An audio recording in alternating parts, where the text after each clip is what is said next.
Nathaniel, can you hear us? Yeah, I can. Can you hear me? Yes, I can. All right. How are you doing today? Oh, it's a Friday, so I'm not going to complain too much. Good.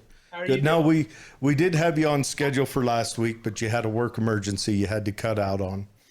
So me and my buddy Dave just got to kind of talk crazy for 4 hours, and that was fun. But Holly's back, and we're excited to hear about your message. And why don't we just kick this off? Go ahead and tell us a little bit about yourself. Well, yeah, that's the problem with lawyers is we're always interested in talking about ourselves. um, You only have 2 hours, so oh, you'll well, have to restrict yourself quite a bit. I'll have to rein it in, won't I? Yeah, so yeah, I guess it goes without saying now that I'm an attorney, but I like to view myself as maybe the exception to the norm. I don't want to be the stereotype. It's probably the only insult I actually throw out to other attorneys is when they're just getting a little full of it. I have to say, do you ever get tired of like being a TV character? Uh, I mean, do you go home and kick your dog too? It's just the type of Hey, arrogance that you comes in this said it. field. We Yeah, didn't. it's rough dealing with a lot of personalities like this, but I think I try to be at least a regular guy, if not an everyday guy, at least an every other day guy, um, because I'm from rural Utah, born and raised in eastern Utah. So I lived in Wellington till I was about three, and then my folks moved into Price, which was a metropolis compared to Wellington. Oh yeah. Um, Around 8,000 people or so. But I came into Carbon County at I think the best time in history. I grew up in the '90s in that transition before we really had internet commonplace. Having cable was a luxury in some kids' house. So it was a very outdoors upbringing in the desert, in the dirt, little free range. And so I just lucked out growing up in a rural area because I was just given all these cool opportunities that I think that the more urban folks just don't really get because you go to a small school, like a small high school, you kind of have to be involved. The responsibility is on you. If you want a good football team, y'all got to play. Now, we had a terrible football team, but because I played soccer and other sports. Um, Well, but that's um, football. That's football on the global scale, so yeah, that's winning. We're not yes, going to blaspheme on this show. We're globalist just football. Is that Yeah. what you want to call it? Foosball. we're gonna keep this all biblical, no blaspheming. Oh, right, Football right. means one thing, Have a and drink, Jer. Have a drink. anyways, no, yeah, growing up in a small town does one, everybody in your whole school. For better or for worse. Yeah, you're accountable to the neighbors, and everybody because they know your name. Well, Yeah, that's when I came back to be a small town lawyer. I routinely, at least once a week, I'm in a mediation or a court hearing, over WebEx or something with a judge from up north, and I have to stop him saying, listen, the clients are, the parties are from down here in Price. We've got to come to a resolution where we're not killing each other because these two folks are going to be bumping into each other at Walmart or at their kids' little league game, and more importantly, I'm going to be bumping into them at the store Yeah. at the kids' little league game, and I don't want to get hit. Um, uh, the rural sensibilities is really what drew me back to this kind of rural lifestyle because I spent the last 6 years working downtown Portland, living in a suburb. Oh wow. It was great. My kids are still pretty salty about us moving back because there was a lot of fun stuff, a lot of neat things. We had a great time there. But, I just, when it comes down to it, this is home. This is where I belong. And so we moseyed on back here and found it a little bit different than I left it. And so I got myself involved in the last year and a half or so. I've been back just trying to do what I can to help my community. well, and I definitely want to get into that. I want to get into your perspective. Now, we met at the I, arguing better meetup we went to. And while we were there, you led into something, and we were kind of on a schedule, so we didn't have get a chance for me to dig in on this.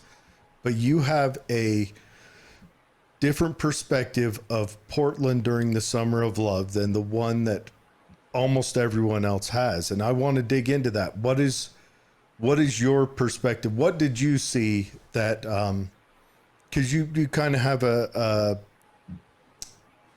defense attitude towards, the things that your average Utahn consider atrocities, I guess.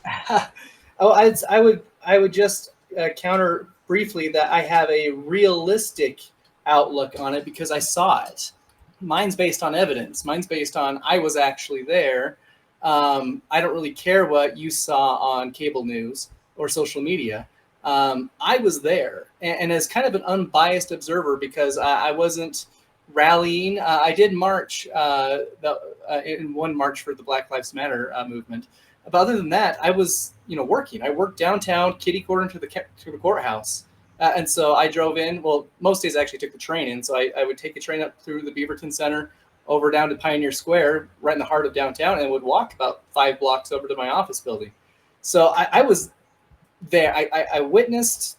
I kind of classify the groups into like 3 sides, because you have we would say like left and right, but Antifa by definition are anarchists. So they're neither. They're here for the party. Well, as a proposed anarchist myself, you're wrong on that completely. Well, I think there's spectrums, because I think there's spectrums within the right and left. No, okay. Anarchy is birthed in the left wing of global leftism, international left wing. It's birthed there. That's where it starts off. It starts off in, kind of gets its birth in the Paris Commune, and all those early communist writers write about it, and they want to lead to that. It's just they're all retarded and don't understand that humans have natural desires and motives. So you can't say we're going to give this group ultimate power to make all decisions, and then they're going to give the power back. And then you have more of my flavor of it. Now I am in my heart an anarchist. I recognize we can't live under anarchy because of humanity. You just can't. It's the nature of the beast that people will be violent, or people will take. It's violent, lazy, whatever. Yeah. So realistically, I'm a libertarian, and I believe liberty is freedom through responsibility. I like that. I like that definition.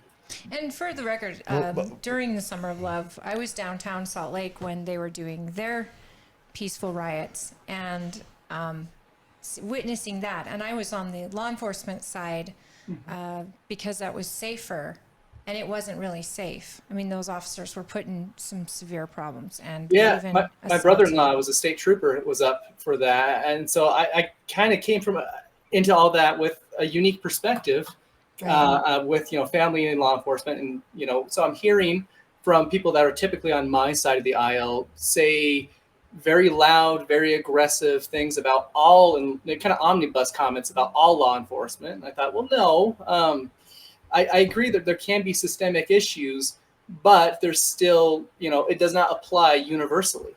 And so I definitely empathize with the perspective other people would have, especially when you were boots on the ground like you were there. But being in Portland, so I saw these kind of 3 factions, and I kind of like how Jared kind of explained his take on it. I would say that they call themselves Antifa, and I think that's kind of anarchism born of the suburbs. That's fair. They're wealthy kids who carry a lot of guilt for their generational wealth, but they don't, if I psychologically pick them apart, I think they don't see themselves maintaining that level of family success. No. And I think there's a lot of, psychoanalysis that could and should go into that stuff, into these individuals. But, I try to, not that I'm going to paint the world in this Pollyanna paintbrush that everything's awesome.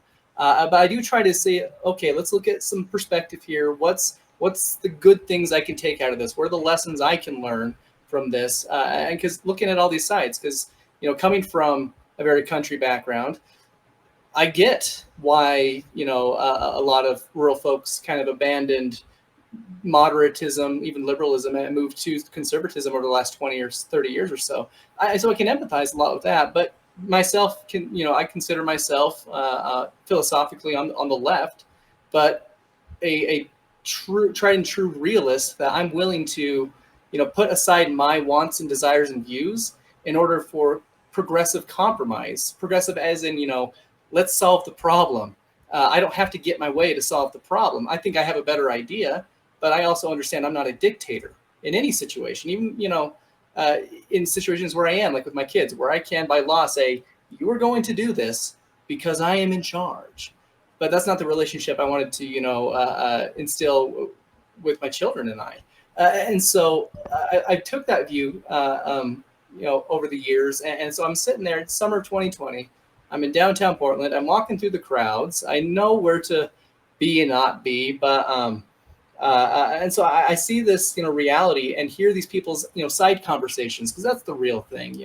Who the person really is not the person that's on camera, or the person that's giving a statement. That's prepared, thought out stuff.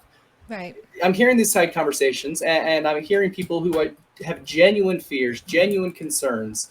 Whether they're really founded or not was immaterial to me, because they were afraid of something, and that mattered to me.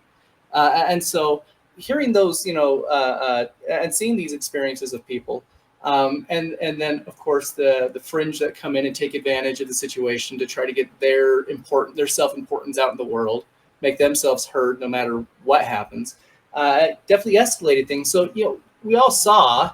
Well, there's a physically, we fringe could see what too happened. that comes in, and they're the bad actors, and Yeah. if we call them Antifa or whatever, but their goal there was just to make the opposition be quiet and to stir trouble. I mean, that's what they wanted to do, and honestly, that is also human nature, to especially in young men, is they like to break things and to be heard and to get rowdy, and that's what they like, and they're in all sides. It doesn't matter what political party. You're going to still find people want to really kick the apple cart. And I find too, Fred Swain, he said he was in Portland twice, and he was there, and he's in law enforcement. But you get these bad actors that are going there just to make noise. Then you get these other people that are there because it's happening. They don't have a side or an opinion, and they really don't know what's going on other than it's happening. How many dudes were there just for the ladies? Or vice versa. Yeah. I mean, but there's all sorts of reasons, and that is true, and that's a good perspective, and it's a good point you make, that people have fears, and the way I see our political divide right now is I see it in two ways. One, people want to impose their will on an opposing viewpoint person for their fears, or to punish them. And that's how our politics works right now. Yeah. Like right now, you mentioned those people up there that are concerned that law enforcement oversteps a lot. Now, me personally, that is something I am very concerned with as well. I just think the incorrect answer is making a bigger, stronger, more obtrusive government, which is what they called for in the end. And so, I mean, but you also have. But hold on, allow me to follow this through. But then you've got the message that comes towards my way, which, if you want to go by the actual definition of liberal, I'll take it. I'm the most liberal person on this conversation. I know it, because I'm the one who believes in Lockean's ideas. Yeah. I'm more individual. But then you get the message coming from the left is one of disarmament or limited armament. Neutral. Doing away with the civilian population being as capable as government counterparts. You said capable and government in the same sentence. You see what I'm saying? Yeah. And it's another fear point. And I know I'm not saying you're wrong. I'm just pointing out that it is an interesting And can I add something? duality. Yes. There is a lot to it also, because we're not talking about George Floyd during that time. We're talking about policy, and you said the word systematic, or is that what you called it? Systemic. So with systemic racism, for example, in law enforcement, and that is a fear in a lot of people. The statistics show that, just because based on the populace and everything else, that it's actually white people also are arrested and shot, things like that. But we need to go back to the basics and see if it's law enforcement needs to change policy, and if it's judges and lawyers and lawmakers that need to enact positive changes, prison reform, whatever it is.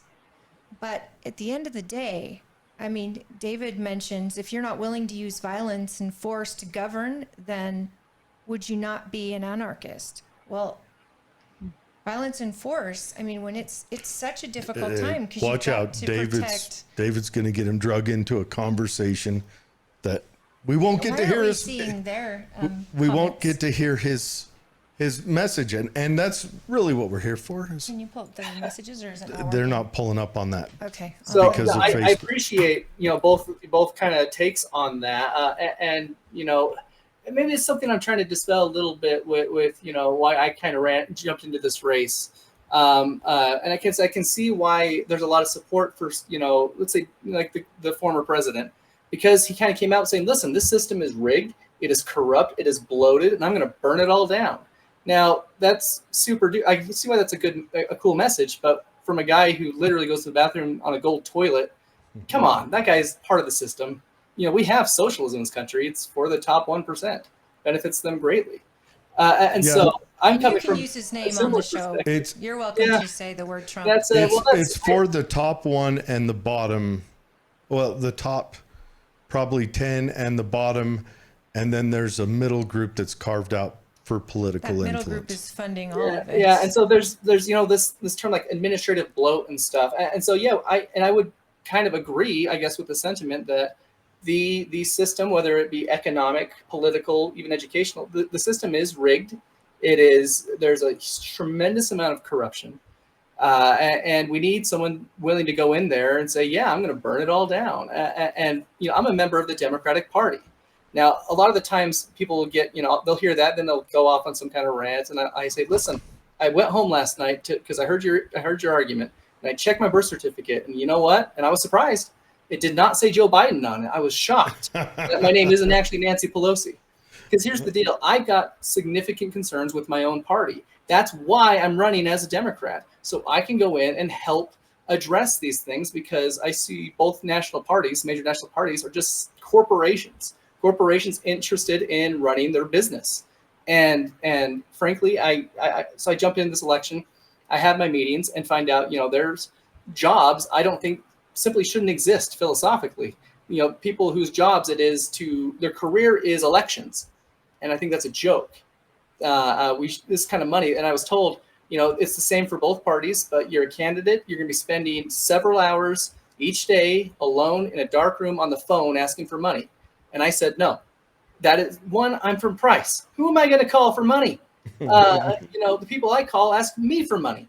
Well, you'll get through your whole Rolodex in about 17, 18 minutes. Yeah. And so I said, that is not even close to why I'm doing this. And if my message can't get out there effectively for what I'm able to fundraise, I feel ethically, then that's another issue in the system I'd like to address, in my personal life later on. But I'm not coming into this to be some entrenched bureaucrat that's there to play the game. I'm there to represent my community. And so that second part, I think I reflect a lot of what you were feeling and saying about stuff, is that, we have people saying we need to, defund the police. Well, that is a sweeping broad stroke, isn't it? And what's that going to do? Here's the deal.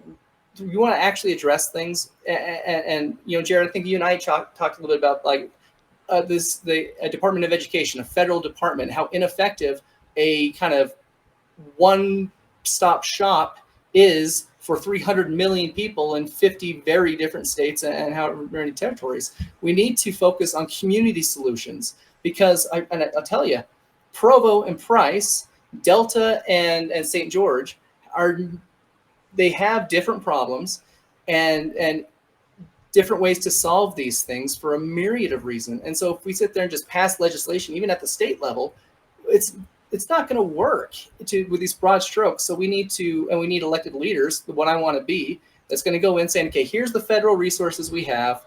Here's how it exists. Here's how it is. I'm going to go back to these communities, Kanab, Cedar City, Farmington, and meet with the leaders. Say, listen, what issues are affecting your community? Actually affecting them. Don't give me this border wall nonsense. That's not what's affecting your community right now. Kids going home hungry from school, soldiers coming home from war and killing themselves. These are what's affecting your community. Let's solve those first. Then we can talk about whatever national pop culture nonsense you want to talk about. Wait. That's what we want to do. Are you saying the border wall and the invasion of these folks coming over and being sporadically thrown into 50 states where economies can't even handle them is not affecting communities like ours? I would call it statistically moot compared to the other issues we should be addressing first. I think a study came out from the immigration whatever group. 65% of all new jobs over the last year has gone to illegal immigrants. And so even, I'll give you the benefit of the doubt because that number I'm skeptical of, but even that were true. I just saw it. I didn't dig into it. 79% of statistics are made up. Yeah, but 80% of them are BS. But anyways, will you let him talk the defunding the police? So do you not agree with that? We have a comment. So should we have defunded police? No. I mean, certain departments, sure. But what does that actually mean? Defund the police? Do you want to just do you want to scrap the whole department? Because I would argue that's a really bad idea. We saw it in Baltimore, and actually people couldn't even get an officer to respond because they didn't have enough and they refused to go to certain neighborhoods without backup. And even in funded departments, we have that issue where there's not enough people to respond and everything. So I think, rather than defund the police, if you want to, paint a broad stroke over the whole nation at once, I think the most responsible thing to say about it is that we need to reevaluate how we view our criminal justice system, not just the police, but the courts, attorney licensure, the jails, our sentencing structures. I've been on the news a handful of times this spring because of my work with Ashley's Law, where yes. A local mom sent out a plea on Facebook a friend of a friend commented on, so I saw it, and she said, listen, my daughter's 31 years old. She has Rett syndrome, so she can't talk, she can't dress herself, she can't move. She's, very, very disabled. She had installed some home security cameras to catch her seizures at the doctor's recommendation because they had no idea why she was having seizures. And she caught her then husband, so Ashley's stepfather, brutally and repeatedly raping her. And so this guy, of course, this monster got arrested. But Ashley's 31. And in Utah and in most states, if you are an adult and you're a rape victim, the abuser will be sentenced lighter than if you were a minor, which in Utah is under 14. Unbelievable. And so this child, this 31-year-old, beautiful little soul, Ashley, who has the mind of a 3-year-old, and the body, is as indefensible as a toddler. And she can't talk back. She can't tell what's happening. Which is a non-mandatory sentence in this state, a prison sentence in this state. So this guy could get out of jail in 3 to 15, technically. And so this mother, her name's Paula, she reached out to our local state House representative, Christine Watkins, a Republican, and said, hey, you're all about protecting kids from pedophiles and sex abusers. You're talking about bathrooms all day. I need help. Help me change this law. And Representative Watkins said, how dare you? I am busy. I'm busy now because we're in session. I'm going to be busy later because I'm running for your re-election. If I win, talk to me then. Hey, hurt, wounded mother, pound sand. So I saw this, got very upset back in January, early February. Got on there, said, Paula, my name's Nathaniel. I'm a lawyer. I'm in your town. Here's my office address. Whenever you want, come over. We'll chat. She came over the next morning. I cleared my whole day because, like, Christine Watkins, I was busy too, but I can prioritize, actual issues. And I sat down, and I'll tell you, I make it a point to compartmentalize my life. I don't take work home with me. I see the most horrible things frequently in my career, and then 10 minutes later, I'm at my house playing Mario Kart with my kids. because it's just the kind of sociopath a lawyer has to be to maintain a healthy What life. kind of lawyer are you? So down here, I'm a general practice lawyer. So I'll take on I don't like bankruptcy. I don't like tax stuff. I really don't like criminal things. But down here, I kind of have to take things as they come. But I'm more selective. That's why I left the big firm and worked for myself. But so I sat down and tell you, I don't take these things home with me. But I can't tell you how many nights I've laid up in bed just shell-shocked from what I was told and saw. So I met with her that morning. By the end of that day, I drafted about a 15-page memo saying, hey, Utah legislature, lawmakers, media, whoever wants this, here is a story. And I laid out the story. I said, now here's the problem. Here's the law as it exists. Laid it out for him. Here's the problem with that. Here's what I would do to change it. Here's a sample bill. So I laid it out, spoon-fed it for him. Couldn't find anyone to sponsor at that session, which was somewhat understandable. I mean, have you been up at the Hill during session? Yeah. These bills are about 6 months prior to session. I know because I have one that I've been trying to push. I'm in year 2, and it does take a lot of work and a lot of people. So I understand this, but that I absolutely 100% agree with you that crimes like this are probably happening far more than we know. Yeah. And they should be treated as child sex crimes. Absolutely. And it kind of, gets to the underlying philosophy of, if we can justify as a society to be able to, enact rules and consequences saying, listen, another sovereign, another individual who has the freedom and right to, live life, we have the ability and permission to restrain you, imprison you, and even kill you. If we can justify that philosophy, we have to make sure we're consistent in our laws, and our laws actually make freaking sense when it comes to putting people in prison. You can tell I'm a defense attorney. I get a little salty, but I'm coming from the prosecution's end on this side, saying we need clear, more fair, and understandable laws in order to justify the laws I may disagree with in other situations.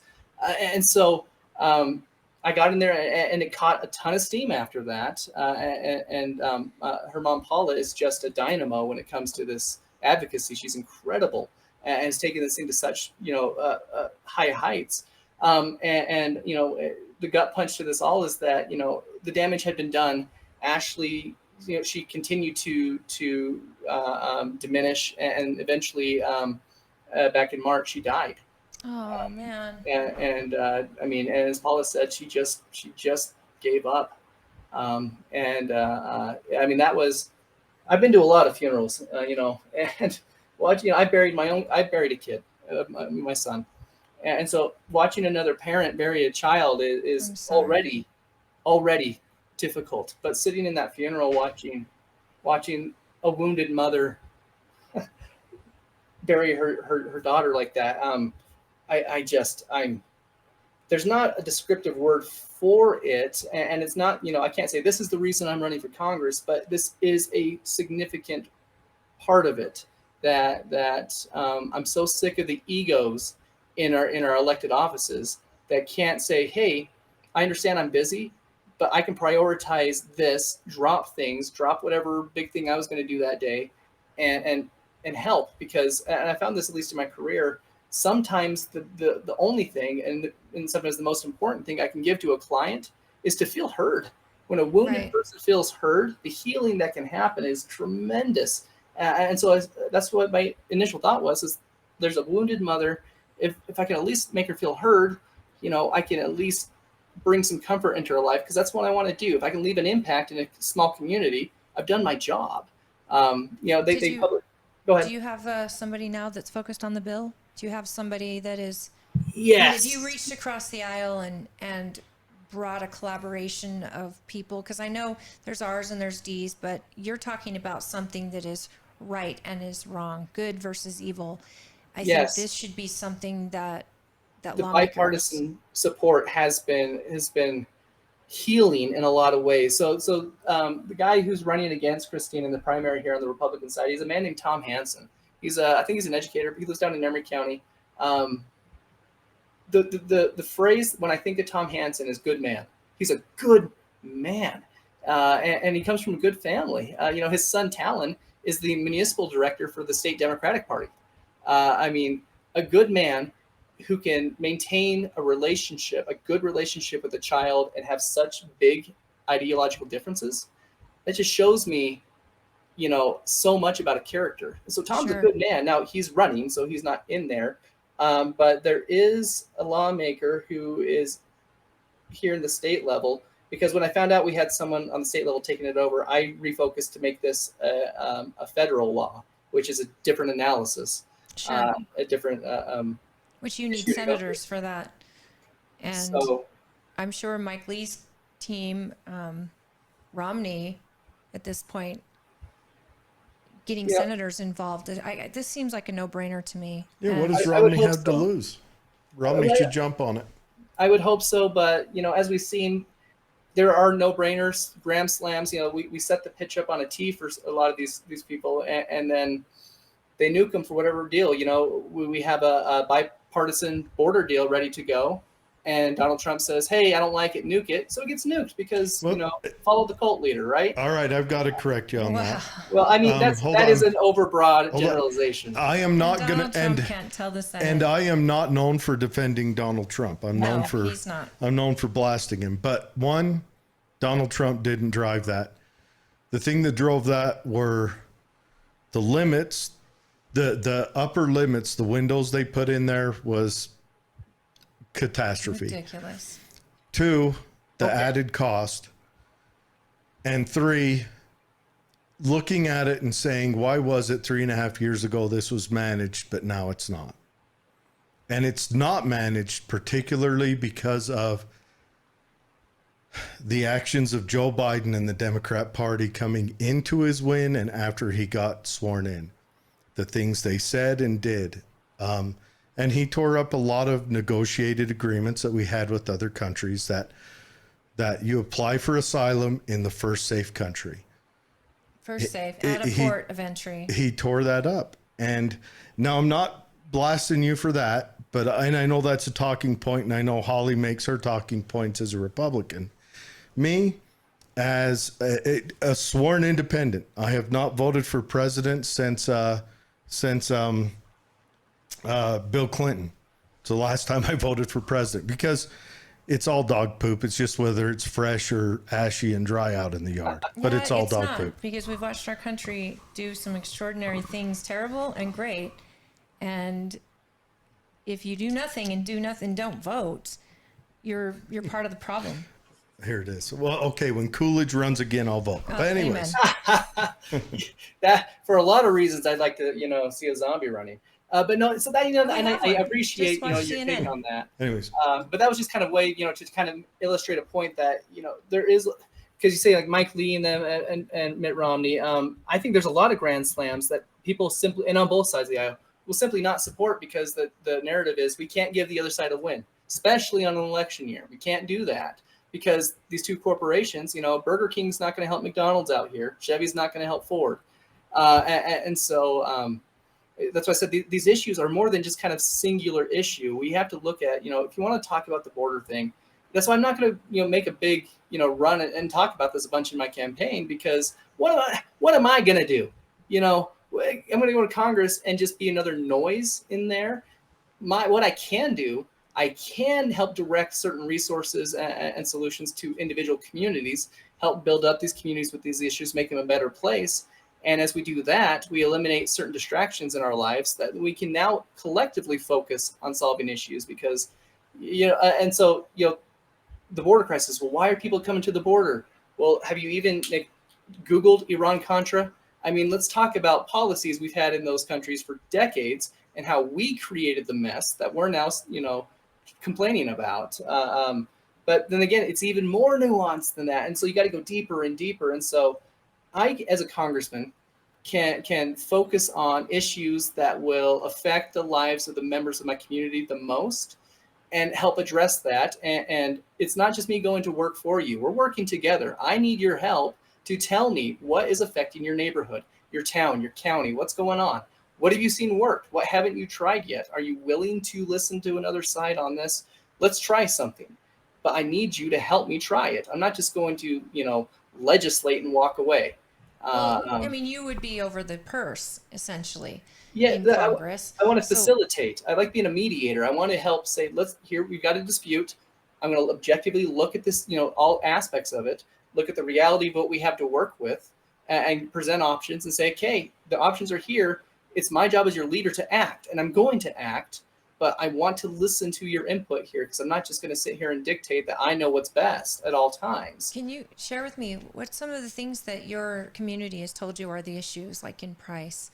So over here outside of my district I'm running in, but I can see it translate into a lot of other areas. So I live in Carbon County, right? Carbon as in coal. There are 0 active coal mines in Carbon County.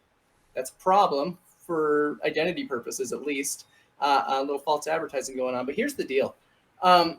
When I took hunter safety when I was 11, I remember sitting in that classroom at the Castle View Center with Ed Chavez, who was teaching it. And one of the first lessons I learned, and I hope everyone else learns in hunter safety, is when you're pointing a weapon at a target, the first thing you should probably do is make sure no one's standing behind the target. It's rule 4. Is that rule 4? Yeah, Jared, you're probably literally the expert on this. But Yes. that's a pretty important step, right? So we had, scientific realities presented to us regarding our environment and our climate. And here's the deal, especially for, be critical of my own party. They saw the data. They picked up their weapon and they shot at the target. We said, look, we're going to pass regulation. We're going to do this. Republicans, on the other hand, they shot at the target of, we're going to bury our heads in the sand. We're not going to propose any actual solution to help mitigate the problems that are going to happen because of this. We're just going to say it's not happening. And what happened was Carbon and Emory counties were standing behind the target. We got shot by my own dang party, and because they didn't responsibly pass any regulations, which, I don't know if you can. I believe in education over regulation more, but Obama vowed to put them out of business. Yeah, and so we hear things like that, and I go, what are you doing? Because I get it. We have to address climate change, but first we should look at the actual causes, the actual carbon output. Let's address those first, because our power plants here are not big polluters. They've got scrubbers on them. They're very our bituminous coal is incredibly efficient. Pound for pound, you want to talk about efficiency. Good grief. Oh man, you're going to get tossed from your party, bro. Come at me, folks, because we have to be real about things. But here's the bigger issue. If you're going to say, I'm going to kill coal or I'm going to do this, there are communities standing in the way. You have to, if you're going to be an ethical, real leader, ensure those places are going to be okay. So, we need to pass this regulation, but it's going to, one power plant job translates to 7 other jobs in the area. I'm not talking like job like bagger at the grocery store. I'm talking about truck drivers, railroad, good careers that support families. So if you're going to close a power plant, you are affecting not just the 100 and 200 jobs there, times that by 7. So replace the industries. Find a way to do that first. It's hard work, but here's the deal. A lot of legislatures don't get this. Hard work's required. They don't want to do it, but you have to do it. And so it's not just a hard regulation to get through. You're going to, I don't like pork in bills, but here's the deal. We need these bills that are comprehensive enough to address all the issues that the regulation is going to affect. And so we have to slow down, hit the brakes when it comes to passing certain things to evaluate what the heck's going on the ground with real people, because a senator based in, we like to attack California, but that's just over there, that lives in Sacramento, views the world from the Sacramento perspective, has no idea at all what it's like to live in Huntington or Farron or Green River or Moab or Hanksville. They have no idea. And so they just place they affect greatly, Delta. Yeah, absolutely. Like California runs Delta. And so we have to be more responsible when it comes to it. I say we do need environmental regulations. We do need safeguards to help, mitigate climate change. But human lives have to take precedent because we exist. We are here. I know there's people that say, we're not the top of the pyramid here. We are. We are sentient beings. And when it comes down to it, I value my kids and their happiness in lives more than anything else. And their ability to work in the community they grow up in. Yeah, small and towns like ours, they're all leaving. You Yeah. get rid of coal, you get rid of jobs like that, you destroy the economy of small towns that thrive around it. And so, as to blame for the economy downshift over where I live, is this, unregulated free market capitalism where, from 1980, union membership dropped by more than 50%. The UMWA was the lifeblood of this town. You want to know how important the unions are? Come to a cemetery in Price or a cemetery in Huntington and walk through, and you're going to notice something. On every couple of headstones, 4 letters are going to be stamped on it. UMWA. I mean, you put who you were, where you lived, what you loved, who you loved on your headstone. I've never seen someone say, here lies Nethaniel Woodward, a lawyer. That was who I was, but people put their union on their headstone. And Union and Mason Lodge. Those are the. Don't get me shot, Jared. But my great grandpa, I have his Masonic ring on display in here because I like heirlooms. But the unions were so important, but they got gutted. And then these corporations like Murray Energy, where this dirtbag out of Ohio, this billionaire that sat there and whined in his bathrobe saying, if Obama gets elected again, I'm going to close my coal mines. And he did.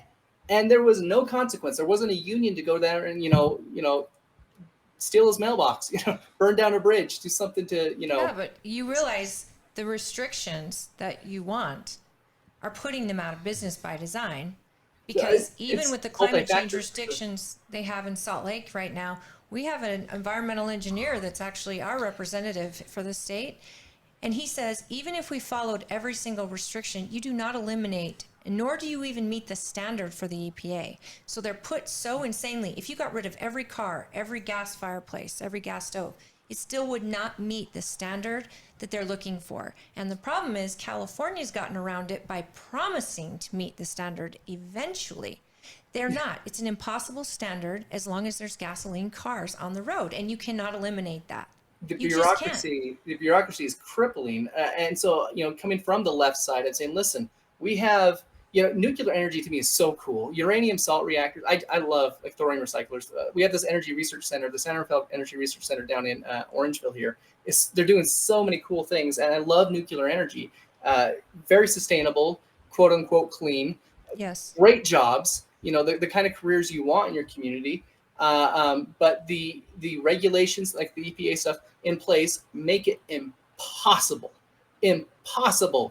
to develop the technology or start those jobs. And so even my side on the left, because I would argue that's kind of where the EPA type stuff came from, Yes. policy wise or philosophically, we get in our own way. And so that's where, I'm a big proponent of federalism.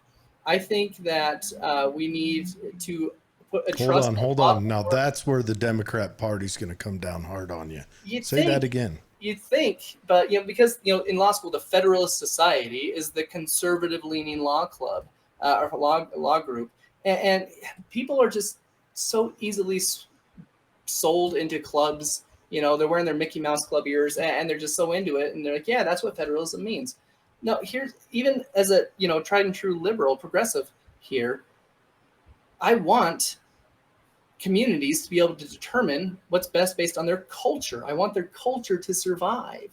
I want that whitewashing, that monoculture we've been getting. That the liberals, left has traditionally said, hey, we have to let people preserve their cultures and their their unique identities. Well, yeah, this is how you do it: is you let communities solve their own problems, because that's not a progressive idea. You would think, but tell me about the Sahara Club now. It makes excellent sense what you're saying. The Sahara Club runs out of California once a year to try to stamp down everywhere else. And they're wrong. Their policy on nuclear energy is wrong on the most simple levels. They fundamentally miss the reality of the science. They just misunderstand it, and it drives me nuts. What really bothers me about at least the Sierra Club is it was founded by John Muir. I love John Muir.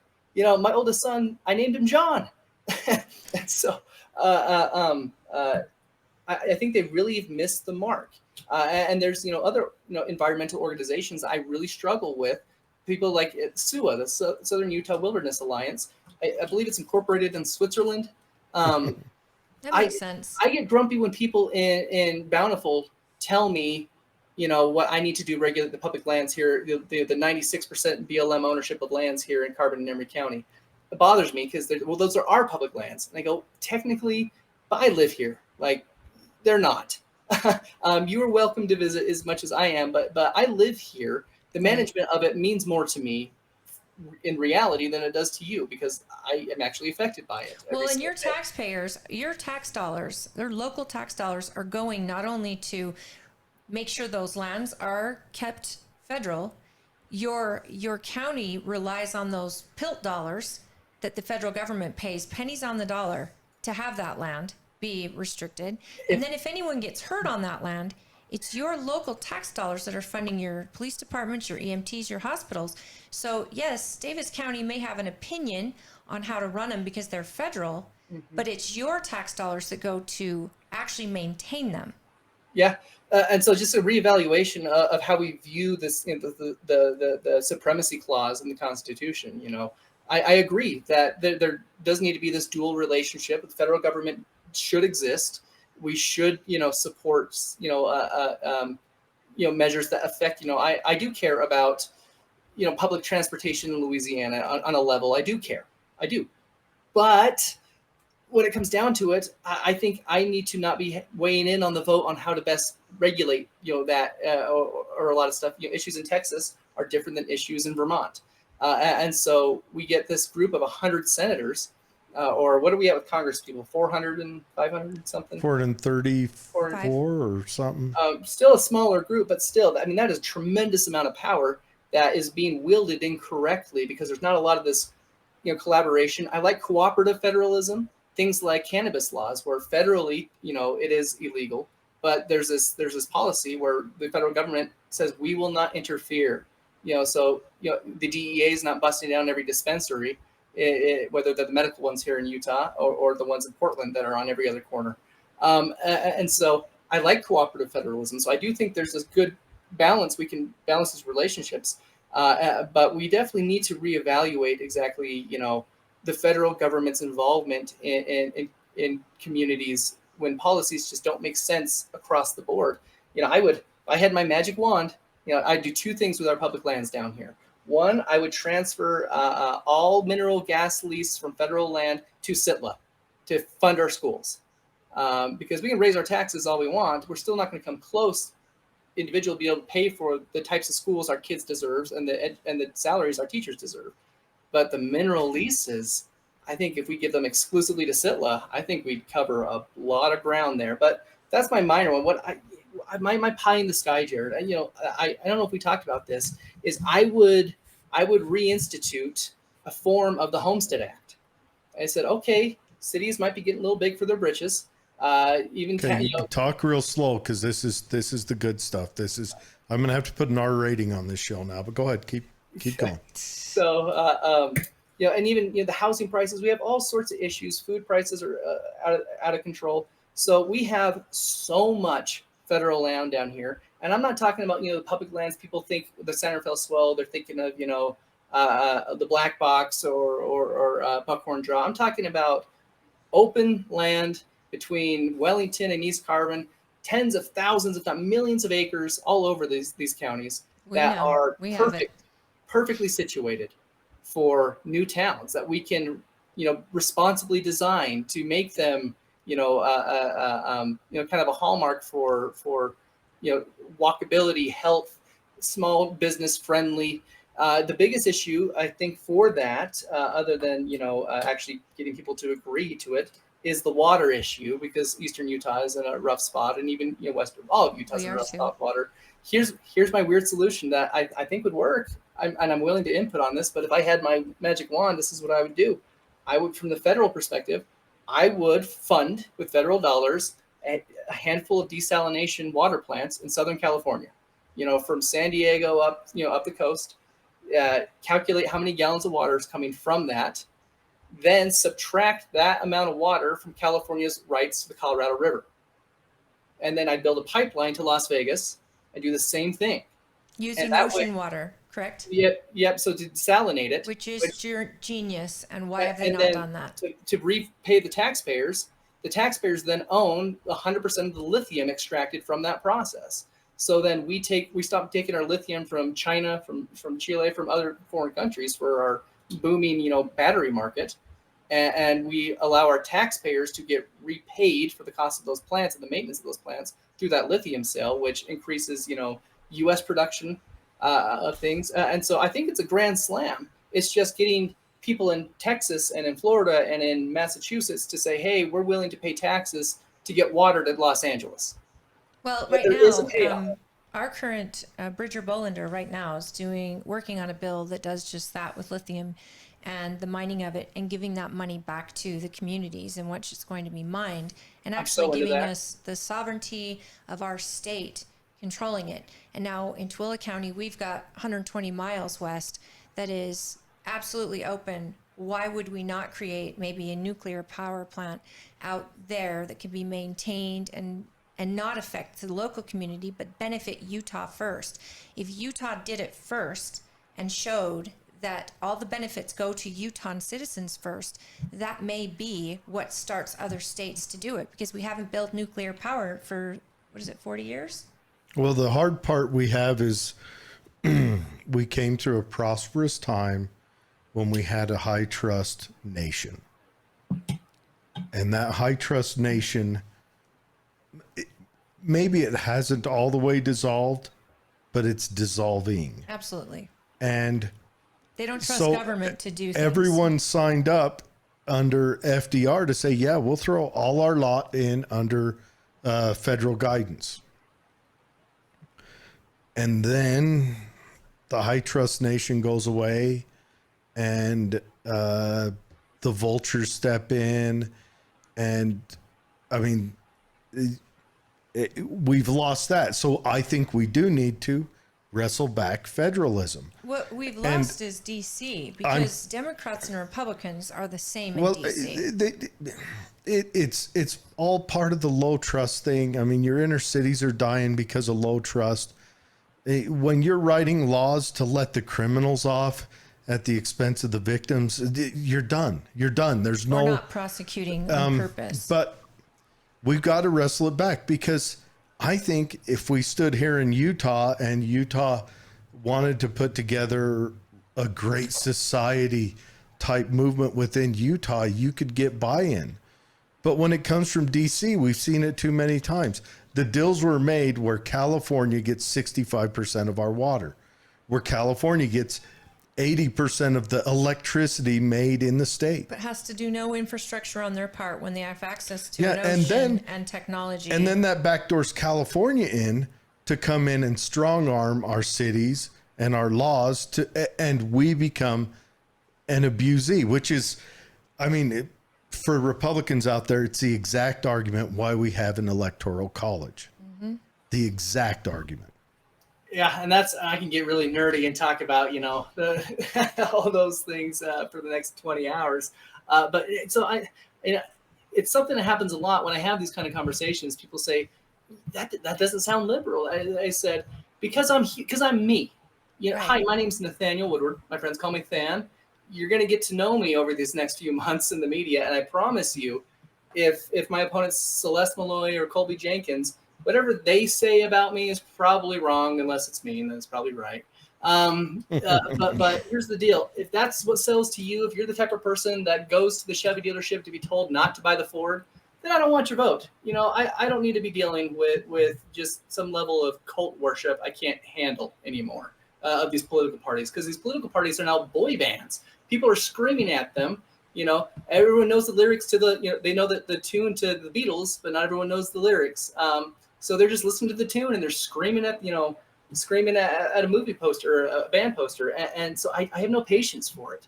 And I really try to have some decorum about stuff, but I really hit my limit with some of these, political, how people view how I should be, because I'm a Democrat. All of a sudden I am now, Joe Biden. All of a sudden I am now Nancy Pelosi. I can absolutely stand up and defend Joe Biden for a lot of reasons. What do I like about him? In his book, he talks about this concept of community policing, where we get cops out of the cop cars, walking a beat in your little town, so they're talking to everyone. We do have that now in Utah. They've had it for 20 years called COPS, community-oriented policing. And so he was a big part of that in the 80s and 90s, kind of putting that policy out. So I can talk about things. Yeah, but his bill in 94 did the most damage to that. And so there's these mistakes that have happened, and that's where I get a disconnect for a lot of these politicians. Is that sometimes they really screw up, and I'm okay if you mess up, but you got to own it. You got to say, man, I hosed you on that. But here's the reason. Here, let me explain. I'll take the time to explain why I did it. And unfortunately, I don't think a lot of people do that because they said I did it because this lobbyist representing this company paid into the super PAC because Citizens United is now owns me. Or because Citizens United, that's the thing. The Republicans need to eat that. They need to serve that on a plate with lettuce laid down underneath it like a fan, and the silver goblet you lift off, and it is a giant pile of dog poo. And the Republicans from back then need to eat it. They seriously do. Now, Biden, when he wrote the 94 crime bill, that was the National Black Caucus that wrote that for him. And that's actually engaged systemic racism. I mean, But they were the ones in their communities were suffering with the gang violence. So I get why they wrote it. So it's not an all evil thing. I think you're on the right path on that. We need local control. And I'm willing to grow. That's the thing, is I'm not only willing to eat crow, when I am wrong, but I'm also willing to learn from my experiences. I'm not too proud where I just shut down and saying, well, I'm going to take my ball and go home. I strongly believe in that a leader in any, whether it's in Cub Scouts or to the presidency, you have to be humble enough to say, "God, I messed up. Will you help me?" Hey, because there's fewer people I have bigger difference with than someone like Mike Lee. But if I'm wrong about something and he was right about something, I'm confident I could say, Mike, if you are willing to help me, tell me how you came to this. Explain to me your reasoning so I can at least learn from it, or I can learn to better beat you later. No, but just lay it out for me, because sometimes I need you to spoon feed it to me. Explain it to me like I'm 5, because I need that sometimes. I was a terrible student. I almost didn't graduate high school. I didn't learn how to learn until I had a daughter, and it scared the living crap out of me. And all of a sudden, school became very important to me because I had a lot to lose, and everything became interesting, so I could finally hyper-focus correctly. How old are your kids? My oldest, my daughter, she's 12. I was so cocky when she was born. I grew up with 5 sisters. I got girls. I've got this all figured out. And a 12-year-old girl is the most challenging thing I've ever encountered in my. I'll take the bar every week for the rest of my life. That'd be simpler than. Hey, at least they love you. Girl. They get to be daddy's girl for the first 10 years. You are the sun rises and sets. But once they turn 11, 12, 13, 14, now even getting a hug from them is like, oh, fine. Yesterday. And then they start loving you again about 18, 19, when it usually involves Mom, I need money. You're deep in the iodine valley. They're little blessings. I'm such a sap. My son got his tonsils out 2 days ago. We were leaving the hospital yesterday morning, and my daughter, my 12-year-old, she held my hand as we were walking out of the hall. And I just, oh my gosh, she's holding my hand. It's like seeing a unicorn. Don't say anything wrong. Don't say anything wrong. I had just told her I bought her Hamilton tickets. So this is bought and paid for. But when is Hamilton? August. It's in August and late July at the Eccles in Salt Lake. Oh, I got to get my 12-year-old Hamilton tickets, and then she'll hold my hand. She's a big musical theater nerd, but that's the thing. So I have a 12-year-old, I have an 8-year-old, and my son John, who had Down syndrome, passed away. He would have turned 10 in May, and so we had him 2 years apart. 3 kids. I think that's my sweet spot. I was raised in a family of 7 kids, and I don't know if I could do it. It's just not in my personality to be able to focus on that much. Well, I'm sorry for your loss. They don't have a word for parents who lose children, because it's just too devastating to imagine. A word, if we came up with the word, it'd be insulting.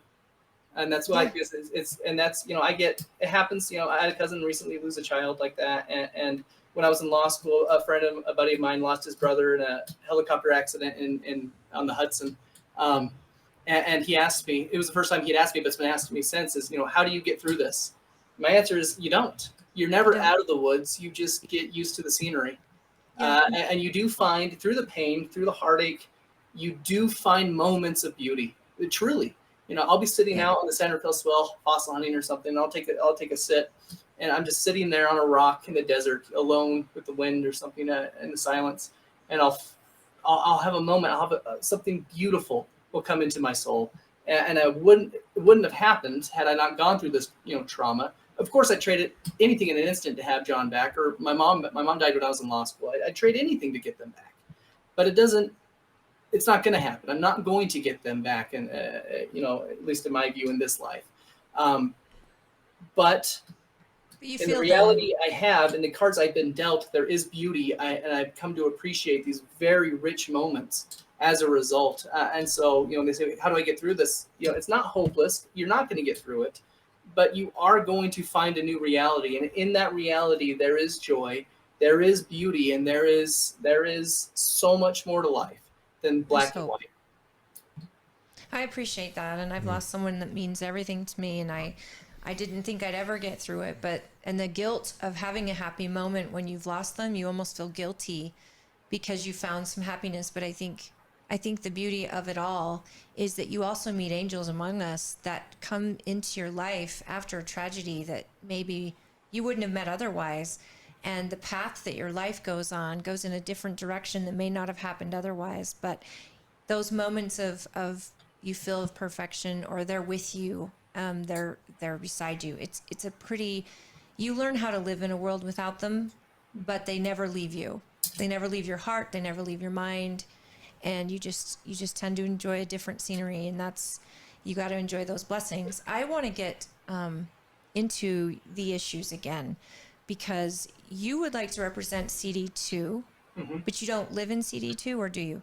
I do not, but I think the best argument, other than the rule C I can, which is a dumb argument, but I mean sufficient technically. Well, it's rural. You're representing a rural part of our state. It's such a gerrymandered system, and I'm not just saying that because we're in Utah and I'm a Democrat and it's run by Republicans. Blue states do it too.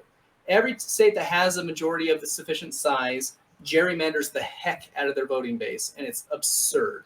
So you say all but Wyoming. That's what you're saying. Is Wyoming pretty straightforward? Well, they only have one. They have an at-large. There we go. And so, because I'm gonna try to represent a district that goes from Farmington down through Bountiful into Salt Lake, and then beelines over to you in Tooele, and then goes down the whole half of that state, and then over to Hanksville and Kanab, and up into Manti. It's just I have a hard time rationalizing in my brain that someone sat in a room without and actually said, without any corruption, like, a congressman can equally represent the interests of Manti and Bountiful, because those are exactly the same communities with the same issues and the same values. It's a joke. And so I'm rural. That's why I felt comfortable jumping into this race at this time, because I hadn't planned to run in a race like this for another couple of years, and in the district I live in CD3. But the opportunity came, and I said, Utah needs a rural representative, not just rural Utah. I think Utah in general needs a rural representative who's just seen the state from a kind of an outside view, from an outside of Utah and Salt Lake Valley view of the state, because it's very different. And there was a time when I was really little where Eastern Utah is doing kind of what Eastern Oregon's been trying to do, become part of what Greater Idaho or whatever they're calling it. Eastern Utah and Western Colorado, were on the path to try to declare their own state at one point. And why? Because they felt disregarded, overlooked. We paid the bills of the state forever. Our mineral royalties paid for everything. And then Norm Bangerter, for some reason, said the stupidest thing I think a governor said in the state in the last 50 years. As far as I'm concerned, Utah ends at Provo.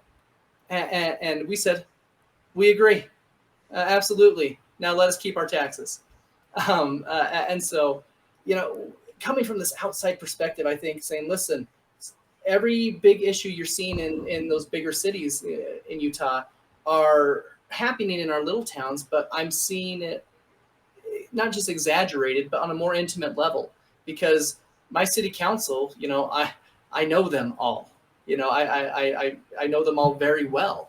I know our county commissioners because it's a small town. So when someone loses their home to bankruptcy for medical bills, you tend to know them. So you see all these issues play out that happen in these cities, but they see it in your little town. And when, one business closes, you can see the effects ripple out much greater Sure. on the scale. So I think Greater Utah needs someone that kind of feels, game theory. There's infinite players and finite players that play to win the game and players that play because they're fighting for their lives.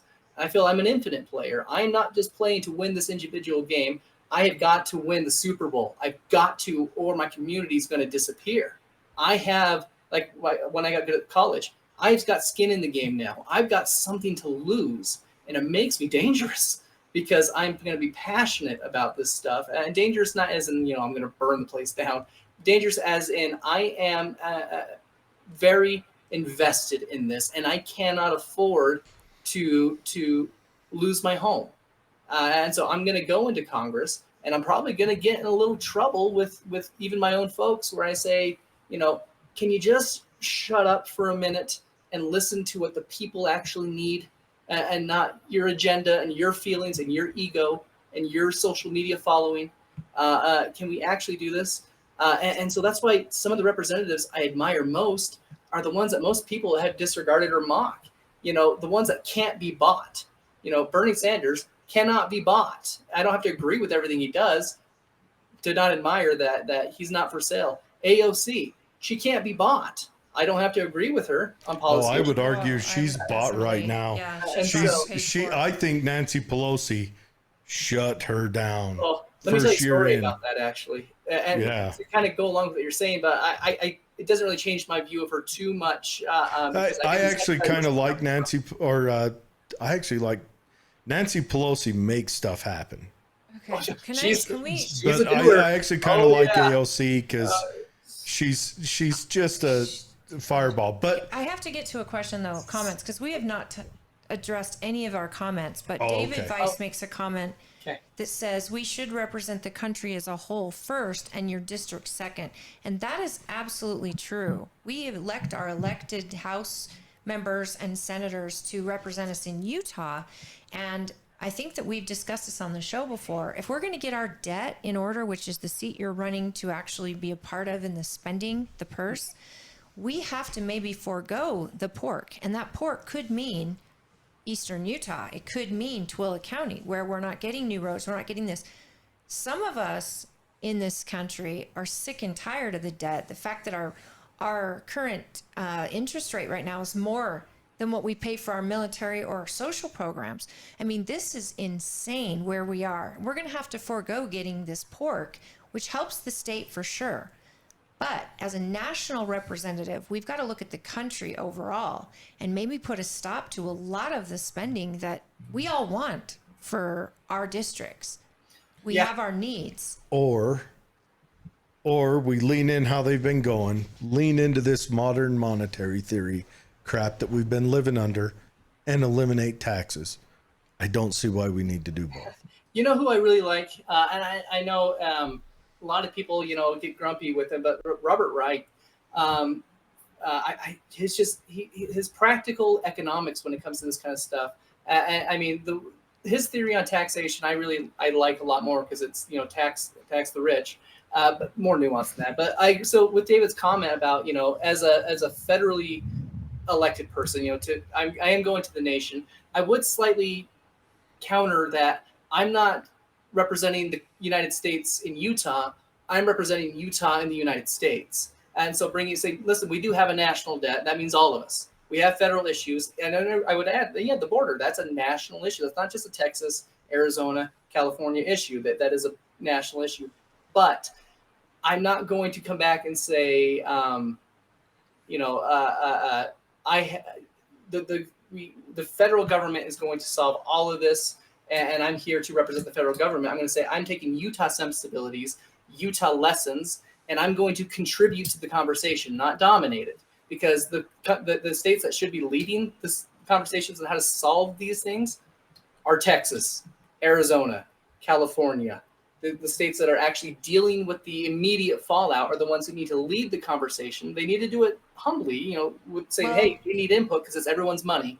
This has been going on for so long. They've tried humble. Then they started sending a taste of what their economies experience by sending these migrants into other cities, blue cities especially. And now they've got everyone awake. Now everybody is like, whoa, whoa, whoa, we need to settle down. And it's the first time an issue has been pretty much the same. Yeah, Both well, Democrat and Republicans are saying, I think that's why fix you need the to vote for border. me on these type of issues. You want a Democrat in there that is going to be able to talk to his own party and say, we have to listen. We have to listen because and Jared, and you pointed on this, and I think actually both of you did. We have this issue where people, they just don't, no, I can't hear these. This hurts my ears. I'm not going to allow you to come speak on my campus because I disagree with you. Instead of, I am so excited for someone I disagree with to come talk because, oh, you better be brave because I'm going to listen and I'm going to talk back. That we need to foster this kind of, not just toughness, but this, yes, pushback on my ideas, because just because you're pushing back on my ideas does not mean I'm going to be wrong. It means I'm going to get challenged and I'm going to grow and my muscles are going to get stronger from this. I'm going to learn from this. Hopefully you are too. But going into, into Congress, we can elect another Republican who's just going to do lockstep as they're doing, or you can vote for me, who's going to be a Democrat, who's going to, and is a Democrat. I'm not a moderate, my own philosophy, but my own philosophy does not trump my ability and desire to come to solutions. I'm not going to take my ball and go home. I'm going to talk to my own party and say, listen, you're not going to tell me how to vote, period, ever. No, that's gross. And I'm going to call you out publicly if you try to tell me. I'm going to get in trouble for how to vote. If there's a real solution proposed by the people who are boots on the ground, know it, and there's evidence to support it, I'm going to support it. And unfortunately, these bills do have a lot of pork in it. And a lot of people say, well, I'm not going to vote for this because it also has funding for Planned Parenthood. And I go, gosh, you're a baby. Let's solve issues. Let's actually solve them. Keep your ideological nonsense, to the podium where you speak. Are you saying you would fund things for Planned Parenthood? Oh, yeah, sure. Well, how many other private 501c3s get funding from the government? Oh, lots. There's billions, millions over time. Yeah, so there's a lot of issues I have with, because I set up business LLCs, charitable organizations. I know the paperwork process, the bureaucracy of it. There's a lot I would change, especially how certain entities are taxed. Especially nonprofits aren't taxed, but I think they need to be monitored for their activities closer, because if they engage in certain behavior, and a lot of them do, they should, especially the ones that the nonprofits that are hospitals. But that's another tangent on itself. But going, I don't want to completely glaze over what David's saying about, I can't just say, hey, I'm focused on Delta, I'm focused on Bountiful, I'm focused on my, these solutions down here, because I have a responsibility in Congress to pass budgets, to address these bigger issues. And the idealistic guy in me wants to, swap NASA's budget with the military's budget. I'd love to see that.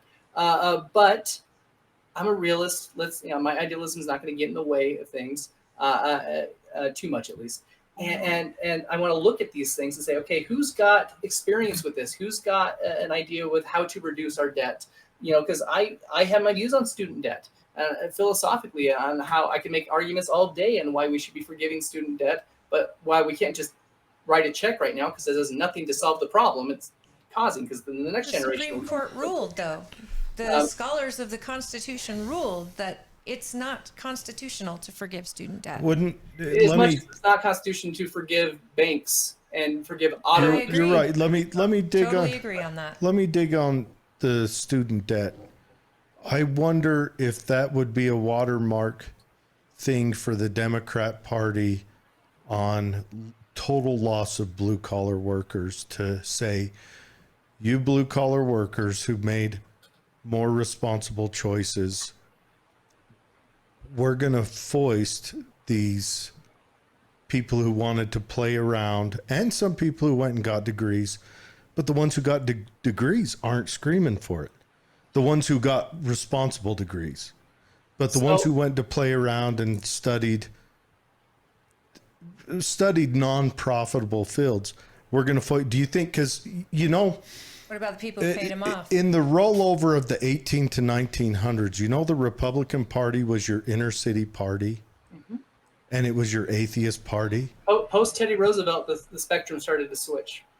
Why did it do that? Should I say the Illuminati? Can we start that conversation? No. Sure. Well, No.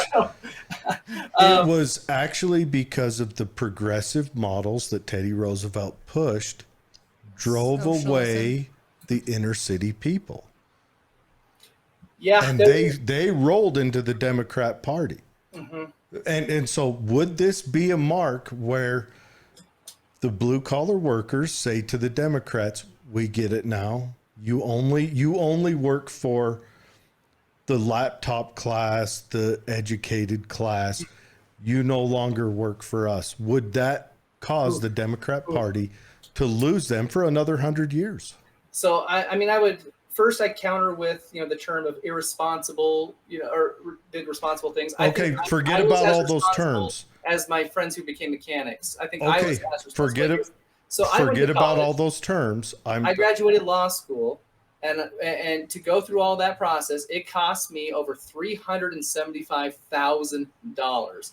Now, on the surface, if we can't agree that that's insane and that needs to be addressed, then I don't know if we can have issue problem though. I don't think we can have a realistic conversation, especially from people like Mitt Romney, who went to law school on Rich Daddy's dime or did it for song and a dance, because you could work part-time as a janitor, then full-time in the summer. And pay whose fault are those decisions? Whose fault are the decisions of the bloated college expenses? Well, that's so why is college so expensive? We're talking about administrative bloat. That's a big part of it. Why are colleges doing that? It goes back to when the government guaranteed the loans. It directly goes back. Because they can. Kicks off in Carter, gets bigger in Reagan, explodes in Clinton. When government took over student loans. And then Bush drove the nail in that coffin. But you're saying they shot at the target and they didn't realize what was behind, because they didn't think about what this would look like in 30, 40 years. No, it's virtue legislation, which is all we get anymore from both parties. I think we have a lot in agreement on that end, but I'm sitting here, from my perspective is, here we are. We're here now. We have a big problem, because I would love to charge less. I would love to charge less. But I really want to dig in on this, because it's deeper than that. So the studies that come out that says the average college graduate makes $1 million more in their lifetime than the non-college graduate. So now we're in debt. We're playing with this. Let's face it. Our government is running on modern monetary theory. Whether they admit it or not, that's how we've been living. We're inflating to death. Blue collars are struggling. And I did pull up the report. It was Congress that said that, the immigrants, and we'll go over that here in a minute. Oh, that percentage you gave me? Yes. It's I overrated it. It's 50%. How dare you? But blue collars are struggling. Yeah. We're drowning. We're drowning out here. We're drowning because the Republicans do nothing for us and the Democrats punish us. That is exactly what's done. I think the Affordable Care Act raped blue collar workers. Overnight, our insurance payments quadrupled. Yep, mine tripled. Every month, the government cuts a check for most people for thousands of dollars, goes directly to these tens of $billions a year in profit corporations. And that's who wrote that code, though? Yeah. So who wrote the tax code? So that was a Democrat product that started. So if you look at the first iteration of what President Obama wanted to do, I'm like, yeah, good progressive ideas. And then it went through the lobbyists and the bought and paid for legislators, and they, like you said, that it became this monster. So did it? Well, remember, Obama made a lot of promises there, but I just want to say it like this, and this is a message to all the people in government. If it's going to punish your people, stop. Yeah. Especially your middle class. Stop. Obama should have stopped. All of that. We've got to stop. We've got to stop where the federal government pays local municipalities to get DUIs or to take kids away from parents. Those have to stop. Oh, that's hard. I just had a hearing yesterday with I'm serious. Parental rights, and that kills me. Gosh, that's hard to sit through. I It's know. happening through the entire country right now. And we're moving to a point. This is a warning. We're moving to a point where people are going to start learning how to build guillotines. Yep. Yeah. Boom. You That's, said it. you know, It's been a while. yeah. So with that, but with that student debt thing, so we have the reality we have, and so if I can give simple statements, saying like, listen, you give a tax break to a millionaire, of $1,000, that $1,000 will never see the light of day again. You give a tax break to a blue collar worker of $1,000, that immediately gets recycled into our economy. That millionaire is hiring that blue collar worker. I mean, But I don't trickle down is absurd. It's not. It's not real. absurd. Even the Trump tax cuts, my husband got a bonus after that at his job, and they hired 50 new people because they could. And that might be a rarity because I can. It wasn't that rare. That didn't happen. So many because corporations do not came treat back their and workers. hired more people. I'll tell you one thing. Here's an anecdotal story. I worked for a company who is probably the largest agricultural company in the world. Okay. Everyone knows its name. Everyone deals with its Monto. No, Monsanto comes to them for stuff. Oh, okay. I worked for an international company, and I argued this with one of my supervisors who's a Democrat leaning independent. He's like me, except the exact opposite. Like, I could easily see myself voting for a Democrat if I chose to vote. I usually don't vote. I vote local. I'm glad you're not voting. Because the rest of it's hot garbage. But I argued with him, and he says, oh, Trump's horrible and these tax breaks. And I said to him, what happened after Trump got in? Now, we had a position that had been argued by every safety guy was where we were going to have an accident, right? And it's because we had too few people doing one job. And all of a sudden, we had double the amount of people doing the same job, freeing that up and making it a less dangerous job. And so, I would argue that allowing money to stay with people who earn it and not ripping it away from them to give it to people who do not. And at the end of the day, you're a lawyer, so your debt, you can make that up tenfold to what we could do in the blue collar. And the people with college degrees do chances, like you said, they do make more overall. But when you're telling the blue collar that they're responsible to pay a debt that they had no business in, no idea, and the person who went to college knew exactly that college costs money, they signed that paper knowing or not knowing, and at the end of the day, what about the people who paid off their debt? So why am I responsible the for correction someone else? I'd make initially, though, is that, well, first off, saying I'm a lawyer and I can pay it off, there's some truth to that, but not all lawyers make a lot of money. And we have, especially the most important lawyers, like public defenders, do not make even close to what they should make. So but they know that because they became a public defender. But then again, they have to be. So we need public defender. We need them. If we say, okay, well, that's a bad choice, and we're just going to completely ignore that, then we stop having them. Then we're going to see. No one is saying that. A We're big saying issue. everybody But knows. that is to take that further. The second thing to go along with that is that the notion that it's going to be the blue collar workers paying for this debt, and that's not even close to what my proposal. And you're right on that. You're correct. It would be spread across the board. Well, and even that, I don't think the taxpayer themselves will be the ones responsible for that. I think we can get way more creative if we actually put our minds to that. So I proposed like the lithium, as a surplus to that water solution I had with this, quasi new Homestead Act. We can create programs to feed into that to address the problem, because like I said, if wave that magic wand, and use the national budget to pay off my student loans and everyone else's student loans, no, that's not ethical. Not because the blue collar worker or another worker who didn't go to college did something else. That's because we pay taxes and stuff we have no benefit from all the time. So that's not a real argument. What the actual argument is that just eliminating the debt now does nothing to address the problem. And that is not a solution. That is a Band-Aid. That is a half step. That is nonsense.